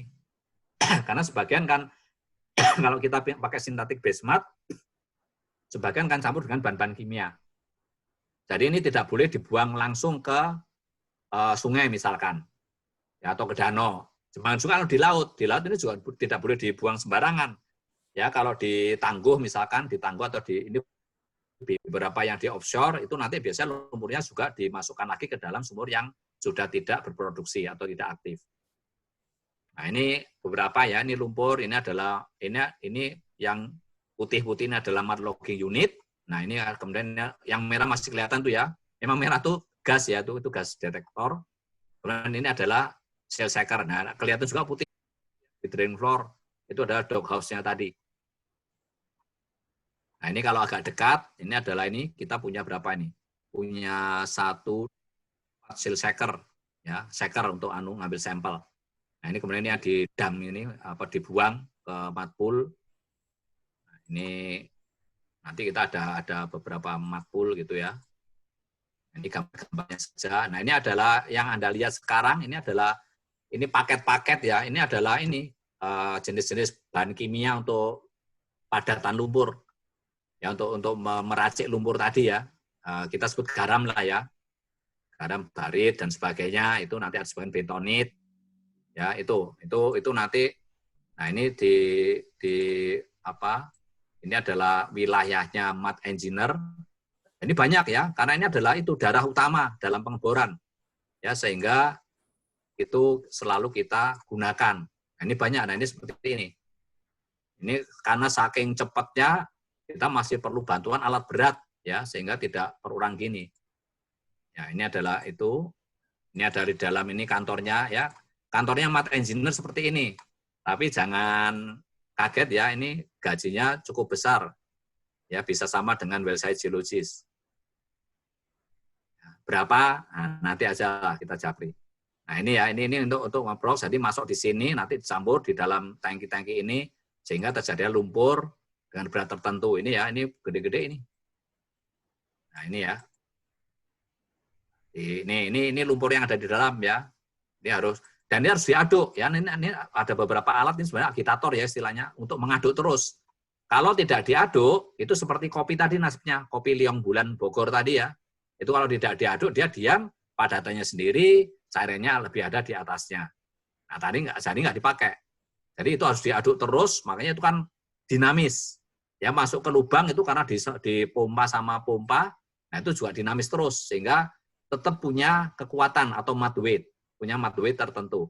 Nah, ini adalah tangki lain, ini yang sebelah kiri adalah tangki kita tadi ya. Saya fotonya nggak ngepres ini. Nah, ini tangki ini adalah tangki cadangan. Untuk apa? Ini tangki siap-siap ya. Ini kita juga ada lumpur dengan berat tertentu. Kalau tiba-tiba ada loss. Tadi loss ya. Loss misalkan apa? Loss tekanan lumpur itu jauh lebih besar daripada tekanan formasi. Ya, misalkan tekanan formasi nggak ada tekanan, tekanannya kecil gitu ya. Tekanan lumpurnya terlalu besar atau mud weight-nya terlalu berat. Nah, sehingga lumpurnya dalam lubang masuk semua ke formasi. Batu bara atau batu gamping yang rentan itu yang berunggah-berunggah. Nah, kalau itu dibiarkan, tadi saya bilang, ya lubangnya bisa lengket, ya bisa jepit. Karena itu cepat harus dipasok. Nah, kita ambil dari sini, dari cadangan tangki ini, tangki cadangan, supaya lumpurnya bisa cepat dibantu. Ya, ini foto-foto semuanya. Ya, ini ada alat ini mau di-drill, jadi nggak usah lama, ini langsung ada alat untuk ditusuk gitu, supaya langsung brodol itunya. Ini masih semuanya. Nah, ini yang saya bilang tadi. Ya, kalau Anda perhatikan yang belakang, yang apa ini kayak apa ini? Anda melihat ada tub-tub ini ya. Ini adalah sebenarnya itu tangki-tangki untuk penyemenan ya, untuk meracik semen ya, semen dengan nanti ada mungkin cairan sedikit begitu. Ya, ada rasionya. Nah, kemudian nanti itu semennya untuk sementing di lubang. Ya, tapi kemarin karena keteteran ya, karena loss-nya agak banyak, itu sampai perlu bantuan ini. Fasilitas semen. Tolong ini kita bikin lumpur juga. Jadi bikin lumpur dari tangki sana, dari tangki sini juga ada. Ya, karena kita terburu-buru harus cepat ya, harus cepat membuat lumpur. Ini karena kemudian ada overpressure, ya, itu yang saya bilang. Nah, ini jadi kita bantuan situ, nah, semua masuk. Ya, ini kita jalan-jalan aja. Oke, jadi saya kira ini selesai dulu untuk mat logging unit. Lagi kembali ke sini, masih ada apa ini? Agak mulai jam ini. Oke, nah yang berikutnya, nah ini kita, ini ya, langsung ya, tadi kita udah drilling floor, kemudian kita udah ke mat logging unit, kemudian kita jalan-jalan ke mat tank, ya, sekalian ke mat poolnya tadi ya, lihat mat poolnya. Nah ini kita sekarang ke wireline logging unit, ya, ke wireline logging unit, itu apa sih? Itu kalau kita ini ya tadi opsional. Nah ini contohnya truknya ya, truk dari wireline unit. Ini kemarin kita pakai punya Baker.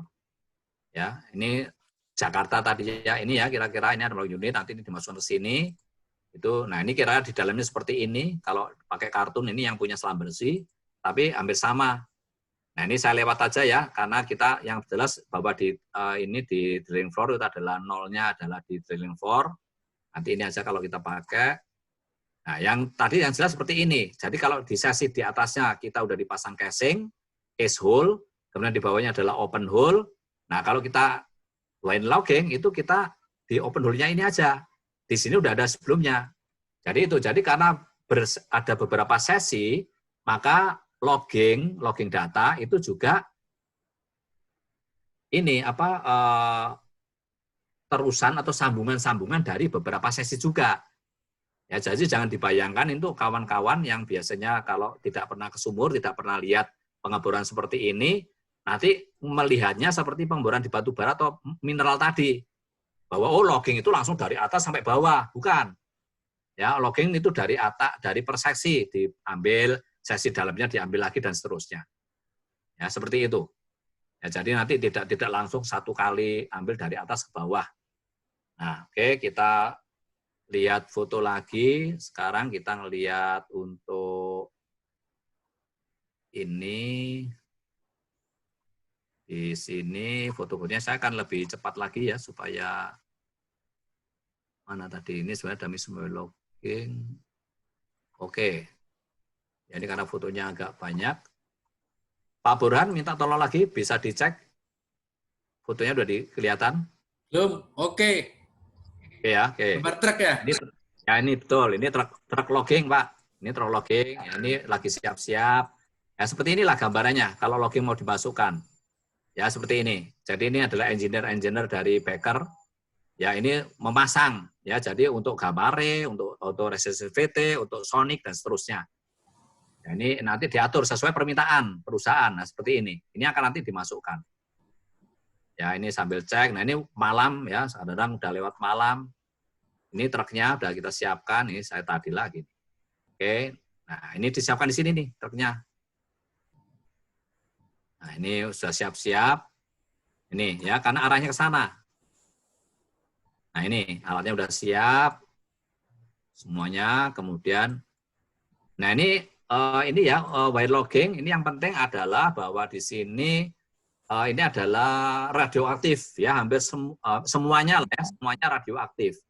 Sehingga untuk geologis, untuk kita biasa kita tidak diperkenalkan dekat-dekat dengan ini. Biasanya kita ada pita ya, pita kuning, supaya ini pita kuningnya juga, supaya orang selain petugas dari wireline logging company-nya, itu tidak boleh dekat-dekat sini.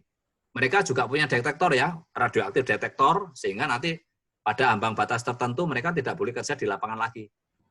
Ya. Sedangkan kalau ada neutron ya, ada neutron, ada ada untuk densitas, untuk dan lainnya semua ada radioaktif ya.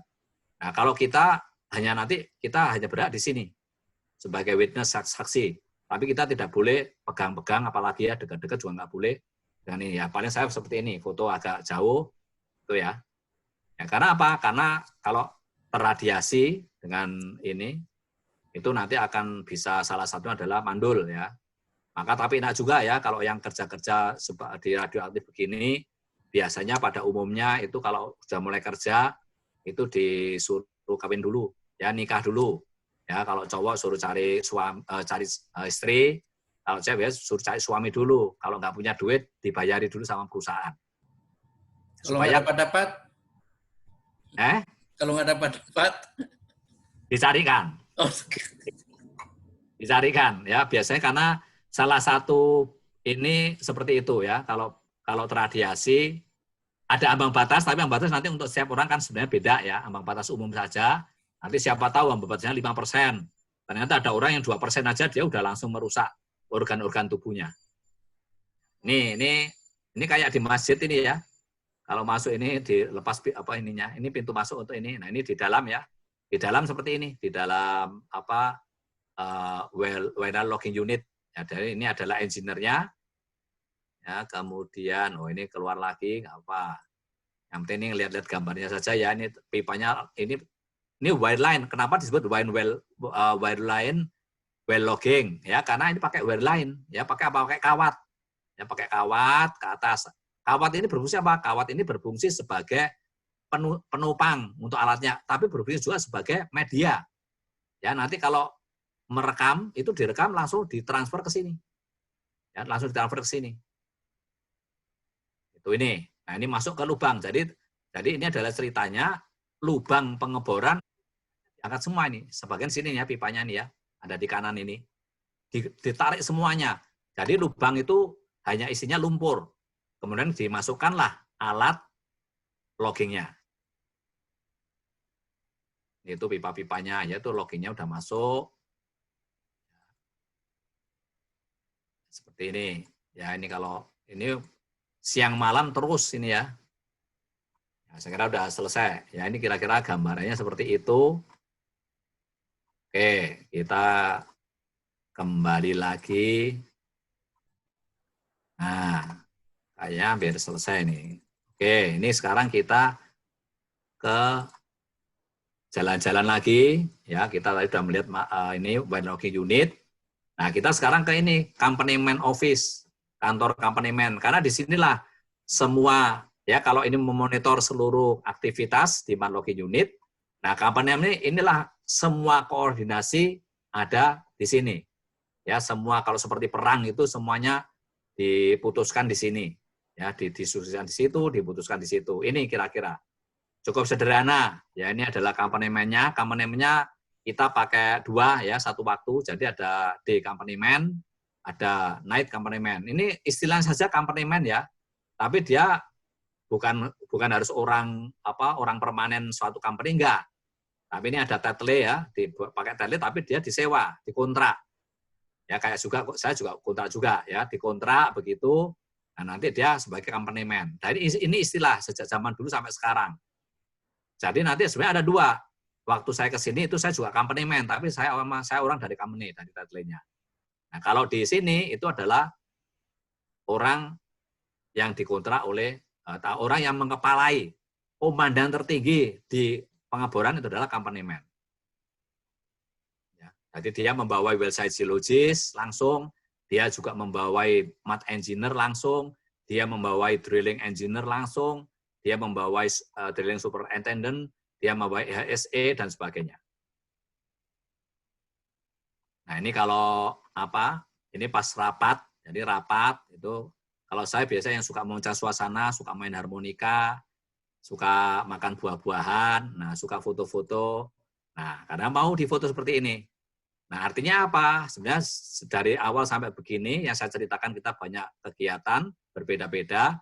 Yang penting adalah ini teamwork. Ya, kita harus bisa kerjasama dengan orang-orang drilling, harus bisa kerjasama dengan orang-orang mud engineer, kerjasama dengan orang di mud logging unit, di HSE, ini yang paling depan ini HSE ya.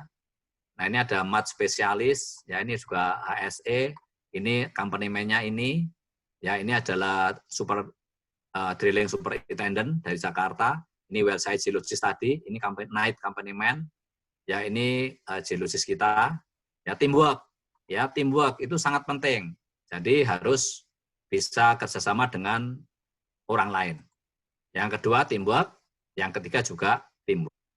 Teamwork ya, sebagai geologis kita harus memang bisa diatur, bisa juga mengatur. Ya, ini karena kadang-kadang ada, kalau biasanya orang yang nggak bisa kerjasama, nah itu repot, harus mencari yang cocok.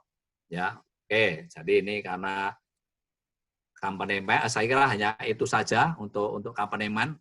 Foto-fotonya ada banyak, tapi foto hura-hura saja, saya teruskan saja. Ya, jadi ini yang penting ada teamwork. Ya, kemudian ini kita ke yang sebut saya front rig. Nah, front rig ini ada di sini front rig. Ya, jadi kalau mau ke drilling floor itu ada beberapa. Yang pintu pertama adalah ini dekat ini. Tapi dekat pintu ini juga pintu untuk ini, untuk pipa, untuk casing ada di sini semua. Nanti ada juga yang dari sini. Dari mana? Dari mateng. Nah, ada yang dari belakang tadi ya, ada beberapa foto yang waktu kita tadi ke sana. Nah, kalau gitu kita sekarang lihat foto-fotonya sebenarnya yang lewat itu apa saja sih? Ini sebenarnya cukup banyak ya. Cuma ini sudah jam 17.15. Ini akan saya percepat saja, ya, kecuali nanti ada pertanyaan atau mungkin ada yang ingin ditambahkan. Misalkan apa? Ini misalkan adalah kita pakai casing. Ya, ini casing aja yang belum ada ya. Tolong cek Pak Bambang, fotonya udah kelihatan belum? Dibesarkan dulu Pak, belum Pak? Sudah, Pak. Sudah. Oke. Sudah. Ya inilah, ini casing. Ya, casing ini jauh lebih besar. Jadi casing, dari pengeboran, yang tadi saya nggak cerita ya, karena untuk pelajaran sendiri, itu lubang misalkan, ya misalkan kalau kita ngebor pertama, itu biasanya nanti 30 inci. Biasanya kalau di pengeboran itu kita pakai inci ya, untuk lubang-lubang besar lubang. Ya 30 inci. Nah 30 inci itu kita perlu casing. Kalau 30 inci selesai, seksis 30 inci selesai, nah itu kita perlu pasang casing sebesar 26 inci. Ya, jadi anulusnya nanti sebenarnya ada sekitar 4 inci. Ya, nah itu yang 4 inci tadi yang untuk memasukkan semen. Jadi kita harus berarti berapa kedalamannya, berapa panjang kedalaman kali itu tadi ya diameter dikurangi dengan 4 inci. Nah, nanti kali volumenya ya nanti kan itu temannya ada apa lingkaran, luas lingkaran dan sebagainya. Itu mat engineer kan menghitung itu supaya bisa menghitung volume lumpur. Demikian juga untuk semen, menghitung untuk volume semen. Nah, ini adalah casing contohnya. Ya, ini kita nanti masang casing dari ini. Ini adalah front tadi ya, dari front rig saya sebut sampai dibantu oleh alat. Nah, ini ngomong-ngomong juga kalau kita jadi sopir, ini sopirnya gajinya juga tinggi nih ya. Ini saya ngiming-ngiming aja nih supaya ini sopirnya bukan sopir sembarangan, ini SIM-nya juga spesial ya untuk apa? Untuk crane ini, menggerakkan crane. Nah, ini. Ya, nah ini casing ini ya. Casing diangkat, ini pipa-pipa dia taruh di sini nih pipa-pipanya. Ya, ini pipa ya, kalau ini adalah pipa sudah diangkat semuanya. Nah, kita mau pasang casing. Ini kok gambarnya tuyul-tuyul ini lagi. Nah, ini masang casing nih. Jadi casingnya diangkat nanti ke atas. Prinsipnya sama dengan memasang dengan waktu kita ngebor, yaitu apa menyambung-nyambung pipa. Cuma ini jauh lebih besar. Ya, lubangnya, casingnya. Sehingga ini makan bisa beberapa jam sampai bisa sehari. Kalau semakin dalam, itu semakin lama, bisa sampai 2 hari, bisa 3 hari untuk masang casing saja. Tapi enak ya kalau masang casing ini kerjaan geologi sudah selesai, ya saya lari-lari lah. Kalau yang suka mancing ya atau saya sepedahan.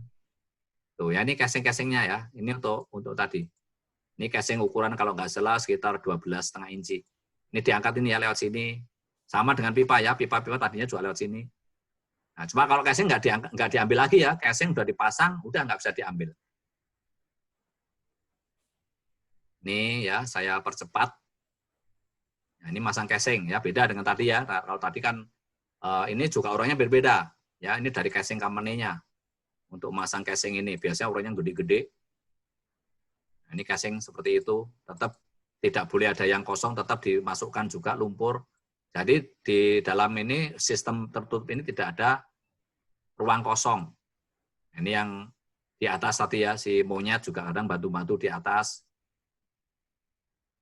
Ini masang casing, nyambung casing. Itu dilas atau treat, Pak? Bagaimana? Dilas atau ini? Enggak, pakai putaran. Putaran. Pakai draft saja, draft. Jadi ini semua pakai tekanan ya. Jadi dia diputar aja, nanti kan diputar Pak. Memasukkannya kan nggak hanya disodok itu, tapi sambil diputar. Makanya orang sebutnya di sini drilling floor itu sebutan lainnya adalah rotary table. Ya, jadi kadang kalau kita lihat laporan pengeboran itu DF itu drilling floor, itu sebenarnya sama dengan RT, rotary table. Itu juga 0. Jadi ini orang nyebutnya juga rotary table karena sistem rotary table yang kita pakai sekarang. Dulunya ada juga yang pengeboran yang lain ya. Nah, tapi ini putar. Dengan diputar itu semakin kuat. Ya, sehingga tidak perlu ada pengelasan di sini. Ini semuanya kebanyakan pakai mekanik, Pak. Pakai mekanika saja. Nah, oke, saya kira itu sebenarnya ada beberapa ya. Sebenarnya ini kita juga ada measurement while drilling, cuma waktunya udah ini, jadi demikianlah sampai ini mungkin kita sudahi sebentar dan saya kembalikan ke moderator ya kalau ada yang mau menambahkan atau ada yang menanyakan. Terima kasih. Baik, terima kasih banyak. Ada yang bertanya?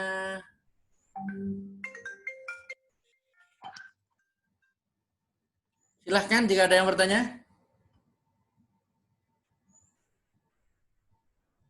Halo? Itu materi yang saya kopikan itu hanya yang ada di ini ya, yang dari presentasi PowerPoint ya, yang udah dibuat PDF. Ya. Dan mungkin keterangannya lebih banyak tadi dari mulut saya dan juga dari foto-foto tadi. Baik, Pak. Tadi kan Bapak nggak nyinggung masalah BOP ya? Blowout preventer ya? Ada? Blowout preventer, ya. Ya ini tadi saya nyinggung sedikit saja. Ya, jadi tapi memang di dalam sistem pengeboran ini itu ada. Jadi kalau saya harus mencari-cari lagi ya, saja bahwa ada di, oke saya ini saja deh, mungkin tadi ada aja. Nah, kalau ada ini kita lihat foto ini aja ya, foto yang ini. Nah, foto ini ada saya di belakang itu ada drilling floor ya, masih ingat ya, drilling floor ini yang merah ini adalah gas detektor. Nah, ini adalah ground level. Nah, nanti ada alat, saya punya fotonya, ini cuma harus cari ini di sini nih. Ya, jadi antara di bawah drilling floor, di atasnya ground level atau permukaan tanah itu dipasang alat namanya BOP, blowout preventer. Itu tadi kan saya sudah cerita, ya misalkan kalau tidak terkontrol, lumpur kita mud weight, ya berat lumpur kita terlalu rendah dibandingkan tekanan dari formasi, maka kalau tidak terkontrol itu kita bisa blowout. Itu punya sistem, ya yang namanya blowout preventer. Alatnya cukup mahal, ada di sini. Jadi alatnya itu ada untuk menutup lubang. Ya, jadi alatnya itu nanti kalau kita di drilling floor kelihatan, ya nanti biasa dicek itu ya, tiap kita nyambung pipa maupun nyambung casing itu selalu dicek. Lumpurnya tenang-tenang saja atau tiba-tiba surut, ya artinya hilang, loss, atau dia tiba-tiba malah meluap atau naik.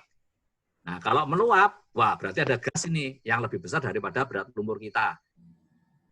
Blowout preventernya langsung untuk siap-siap, terus kita pantau lagi. Nah, itu gunanya blowout preventer. Ya, kalau sumur nggak pakai blowout preventer, ada gas langsung disikat, langsung amblas ini seluruh rig ini. Jadi terima kasih Pak Bambang, ada blowout preventer salah satunya. Itu untuk pelajaran drilling sendiri itu. Pak Saiful, pertanyaan dari Julianta, Pak. Wah, silakan Mas Julianta. Ini kan pengeboran ini. Silakan. Ya, ini terkait sama tugas dan fungsi well site geologis. Kedepannya menurut Pak Saiful, dengan perkembangan teknologi artificial intelligence, apakah ada potensi pekerjaan well site di lapangan semakin berkurang? Artinya, kedepannya nanti semuanya robot-robot atau sistem-sistem sehingga monitoringnya hanya dari kantor. Apakah akan ada peluang seperti itu, Pak? Dan yang kedua, ini harapan. Kira-kira kapan kita bisa rekvisit lagi? IAGI mengadakan rekvisit atau Asproditek melakukan rekvisit. Matur suwun. Oke, terima kasih Mas Yulianta yang ganteng banget ini. Kawan-kawan, yang untuk kedua langsung saja ya, itu sebenarnya sudah direncanakan mungkin sekitar 2 tahun lebih ini sebenarnya. Atau 2 tahun, 3 tahun lah itu sebenarnya saya sudah kontak dengan dari IP itu ada Pak Rido Waworuntu dari ConocoPhillips, sekarang mungkin udah pindah ke Medco ya. Nah, tapi dia juga masih ini sebagai apa itu, sebagai divisi saya lupa divisi apa di IPA ya. Nah, itu sudah bersedia dan saya juga sudah koordinasi dengan Pertamina dari drilling Pertamina ya sebelum harga minyak turun ini untuk cuma memang kita mungkin bergeraknya kurang ini ya, kurang lebih semangat gitu ya. Sebenarnya sudah kita siapkan. Ya moga-moga lah ini kalau wabah pandemi selesai kita bisa koordinasi lagi ya, mungkin dengan bantuan Mas Yulianta juga. Oke, kemudian untuk yang pertama, itu saya kira sebenarnya sejak zaman saya dulu jadi well site pada tahun 90-an, ya dengan tahun 2020, 2019 sekarang itu sudah juga berbeda. Ya, kalau zaman dulu kita lebih banyak, ya, tapi beberapa hal yang memang bisa. Ya, menurut saya ini ya, menurut saya belum adalah robot yang canggih yang bisa mendeskripsi secara teliti ya, secara teliti melakukan kegiatan-kegiatan well site geologis atau marlogger itu untuk mendeskripsi, ya untuk ngambil sampelnya, untuk mendeskripsi, kemudian mineral dan sebagainya itu kok saya belum lihat. Mungkin ada yang diambil sebagian gitu ya, tapi tidak bisa sejauh itu. Nah, cuma yang jelas bahwa apa? Bahwa tanggung jawab mungkin lebih ringan, menurut saya malah lebih ringan. Ya, karena kalau zaman-zaman saya dulu tahun 90-an itu untuk menentukan misalkan ya nanti ada yang namanya di logging itu ada yang namanya MDT ya kalau dulu RFT ya itu untuk tes untuk formasi. Nah untuk tes formasi itu untuk formasi itu dulu kita yang menentukan. Jadi dua diskusi dengan company man ya dengan yang lain di lapangan. Oke kita tembak ini. Karena waktu itu kalau untuk misalkan malam hari, waktu itu telepon kadang-kadang ada yang bisa kalau tahun 90-an. 90-an telepon juga telepon rumah ya, belum ada handphone. Belum apa-apa. Nah, sekarang beda jauh dengan online. Sehingga sekarang ya kalau untuk menentukan tadi ya, yang sangat sederhana tadi untuk menentukan kedalaman titik mana saja yang perlu dilakukan tes formasi, ya kalau sekarang orang kantor juga bisa ngikut. Kalau saya sekarang menentukan, ini ya kedalaman 2000, oh jangan Pak Saiful, itu kita lihat, itu lebih cocok kayaknya mendingan kita kedalaman lebih bawah lah, 2010 meter. Nah seperti itu. Sebentar. Halo siapa? Nah, itu ya Pak, jadi Pak Yudian. Baik Pak. Baik, mungkin ada yang lain yang ingin bertanya, silahkan. Pak Ipul mungkin bisa ditutup sebentar itunya, share screen-nya Pak.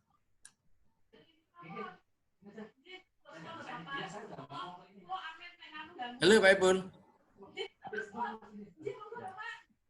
Bisa ditutup share screen-nya sebentar? Oke. Maaf. Ada apa tamu karena nggak ada orang lain. Oh. Oke, jadi itu ya. Jadi yang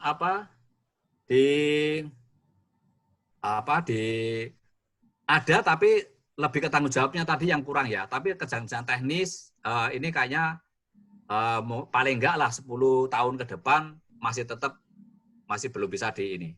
Kecuali kalau perampingan ya, kalau seperti development lah ya. Tapi mungkin ada juga orang berpikir, udahlah, well site geologis kan semua bisa dipantau dari kantor. Ini cukup marlogger lah, udah saja. Ya lumayan gitu ya. Paling enggak kalau untuk Indonesia kan menghemat $500 per hari.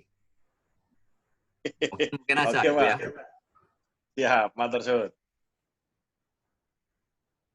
Silakan. Ada yang lain yang ingin bertanya? Pak Saiful bisa ditutup nggak share screen-nya? Oh ya, sorry. Ada yang lain yang ingin bertanya? Tidak? Mungkin nih yang karena waktunya juga Pak Ipul ya. Ada satu hal aja yang ingin saya tanyakan. apa yang paling menyenangkan sebenarnya? Karena kan tadi kan ceritanya siang malam, kemudian boring kan, biar Enggak. membuat semangat di kita kan. Apa yang Ada sebenarnya yang yang paling menyenangkan tadi. menyenangkan? Tadi itu duriannya. Kalau dari segi keilmuannya itu Pak, jumpa apa gitu? Sebenarnya hampir sama saja ya. Sebenarnya yang kalau ini ya, karena saya sebenarnya kan lebih banyak website itu saya tidak terus menerus ya. Kalau teman-teman di website geologis itu sebenarnya dia hanya kita tidak perlu apa ya, perlu background mengetahui, tidak dituntut ya, tidak tuntut background untuk mengetahui geologi daerah kita. Karena kita hanya satu titik itu aja. Yang penting apa? Yang penting kita tahu dari atas ke bawah, terus nanti dibalik ya, dari bawah ke atas itu apa saja yang adanya.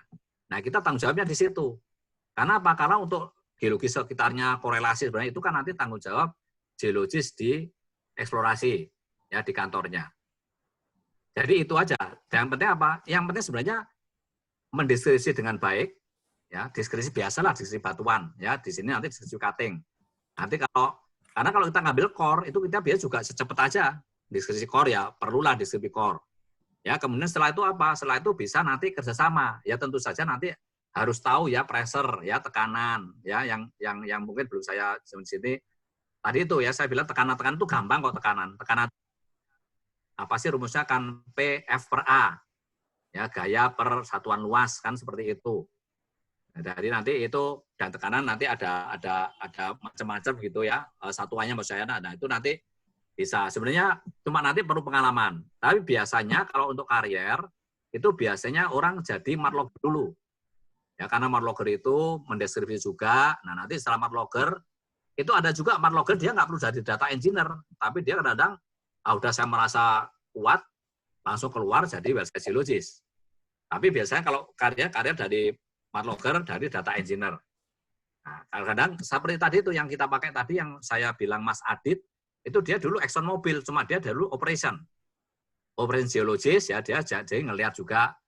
Nah, dia malah akhirnya dia bukan lulusan mart logger, tapi dia dari company, dari oil company, kemudian dia jadi independen. Jadi website geologi sampai sekarang. Kalau teman saya ada dulu juga pernah pemetaan gitu ya, terus dia sampai sekarang juga jadi independen website geologis. Jadi website yang jelas ini, kalau yang paling menarik apa? Yang menarik ya terus terang gajinya besar itu aja lah. Ya paling enggak kalau sekarang yang masih apa? Yang Berapa besar itu Pak Di? $500 lah. Ya kalau sekarang nilai-nilai turun gitu banyak saingan, paling enggak $300 dapat lah sehari. $300 itu berapa? Ya, 4 jutaan deh. Lumayan ya, Jul. Lumayan lah. Masih lebih banyak kamu kan, Jul ya, yang di kantor ya? Betul itu. Alhamdulillah. Ya paling enggak itu yang saya tahu paling enggak kalau pas lagi obral-obral gitu seharga apa lagi harga-harga turun kayak gini itu 300 juga diterima. Tapi paling enggak kalau untuk Indonesia ya pengalamannya enggak, maksudnya pengalaman mungkin 5 tahun 10 tahun itu minimal $500 lah. Kalau untuk yang bagus-bagus saya sampai offshore paling enggak kita bisa sampai 1.500 sampai bisa 2.000. Ya. Baik. Mungkin sebelum berakhir nih kita ambil gambar sebentar, tolong di on-kan videonya Ya. untuk dokumentasi dari kami.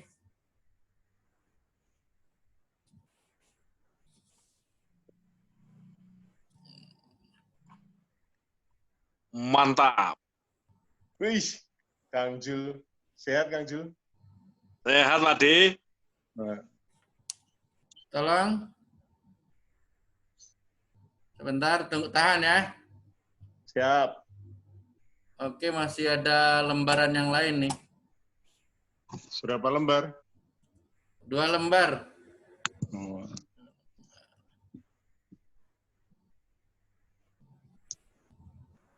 Oke, terima kasih banyak. Mudah-mudahan bermanfaat. Untuk sebelum mengakhiri ini, mungkin Pak Burhan ada yang mau disampaikan. Silakan, Pak. Terima kasih Pak Bambang, teman-teman mahasiswa, teman-teman dosen. Makasih Pak Deibul, sharing yang luar biasa. Saya juga sudah lupa direct terakhir tahun 97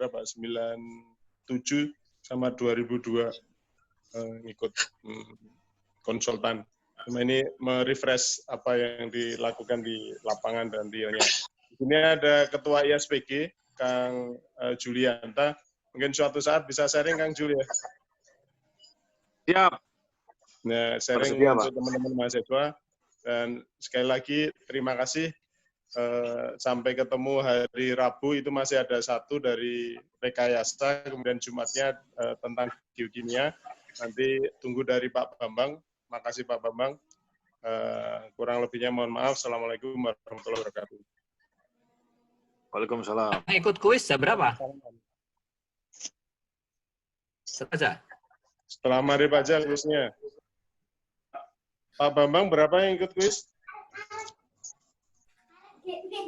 Pak Bambang masih mute itu, Pak. Oh iya. Ada 13 orang kalau nggak salah. Jadi nanti tolong Pak Ipul share-nya, linknya ke saya biar saya edarkan ke peserta kuisnya saja. Oke. Yang peserta kuis nanti akan dikirim ke grup ya, link untuk ikut kuisnya. Mungkin segitu Kuis saja. apa, Pak? Kalau mau ikut kuis baru daftar sekarang gimana, Pak? Oh, boleh daftar. Nanti desain Pak Jul. Oh, siap. Jadi begini Pak Jul, ini kan memang mengkhususkan mengupgrade teman-teman mahasiswa dan dosen refreshing. Jadi yang untuk sertifikat itu harus ngikutin kuis karena supaya lebih intens saja gitu kan. Tapi untuk sharing ilmu sih kita open. Itu Pak Jul, karena ada namanya capaian pembelajaran mata kuliah, dan kalau nanti suatu saat Asprodi-Teki dengan prodi-prodi itu bekerja sama seperti usulan Pak Deibul, nanti ada satu pembelajaran yang A sampai Z dari mata kuliah tersebut, kemudian ada tim teaching. Nah, kalau itu kemudian nanti bisa dilakukan, nilainya tetap ada di dosen masing-masing perguruan tinggi. Kita memberikan materi, memberikan kuis-kuis, nah nanti final decision-nya tetap ada di dosen perguruan tinggi masing-masing. Gitu Kang Jul untuk update. Oh, siap. Oke, Nah, Pak. itu insya Allah itu akan nanti sebagai salah satu cara mensiasati kurikulum merdeka. Embrionya seperti itu. Gitu Kang Jul. Oke, baik. Maksudnya Merdeka Belajar. Oh iya, Merdeka Belajar, ya benar, Merdeka Belajar. Baik, terima kasih banyak. Mohon maaf jika ada kesalahan dari saya. Saya akhiri sekian saja. Assalamualaikum warahmatullahi wabarakatuh. Waalaikumsalam. Waalaikumsalam.